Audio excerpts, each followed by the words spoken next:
There's one crucial learning lesson that certainly I took away from Nadal's French Open victory. And it goes all the way back to the start of the tournament where so there was a lot of comments and from Nadal himself talking about how he was frustrated with the new balls being used. The cooler temperatures were meaning that he wasn't feeling the ball like usual. He wasn't getting the response off the court. I even saw him talk about the doubts he had about his ability to be successful given the conditions.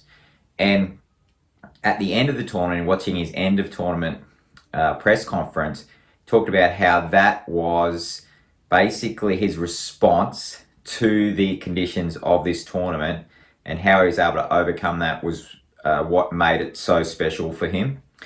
And the key thing I want you guys to recognize when we are thinking about the way Nadal responded to these challenges in an incredible way, perhaps being the most dominant French Open he's ever had, which seems unbelievable given what he was reporting at the start of the tournament. And it is that a huge mistake that we as coaches, parents typically make is that we try to get players to accept the situation when faced with challenges. So if they've get bad calls, if they're not hitting the ball well and so forth, we tend to have the expectation and communicate that you should just accept that situation. And the problem with this is that in most cases, the players won't have the ability to do this. And then when they can't actually accept the situation, they then have more difficult self-judgments about themselves, basically saying, why can't I accept the situation? And even in the case of Nadal, as one of the greatest competitors of all time, he would have worked to develop a greater acceptance of difficult situations throughout his career.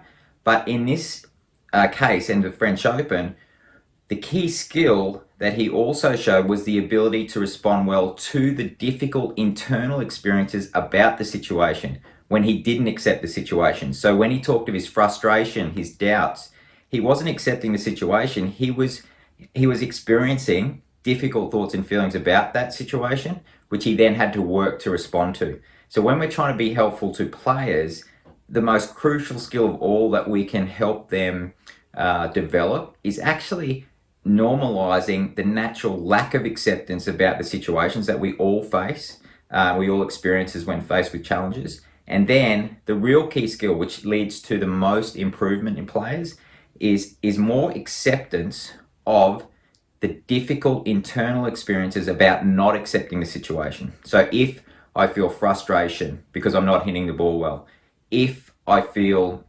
a lack of self-belief, or if I'm feeling doubts because of the situation, I'm not accepting the situation, but I then need to learn to respond better to my lack of acceptance. And this is a crucial difference. It's a hard one to wrap our heads around, but it is absolutely crucial if we want to help our players. In reality, the reality of competing better is to practice responding better to our own internal challenges when we're not being accepting of the situation. So we can have difficult thoughts about the situation. So we can have a lack of acceptance of the situation, but then do what Nadal did, respond positively with our actions and being able to place our attention on something helpful rather than being caught up in the frustrations and worries and nerves and all the difficult internal experiences that we can experience when faced with challenges. So I hope this makes a bit of sense. It's a really good one for you to reflect on. It is incredibly important to being more helpful to players, or if you're a parent, more helpful with your child. And if you're a player, obviously thinking about and reflecting what I'm talking about here. Cheers.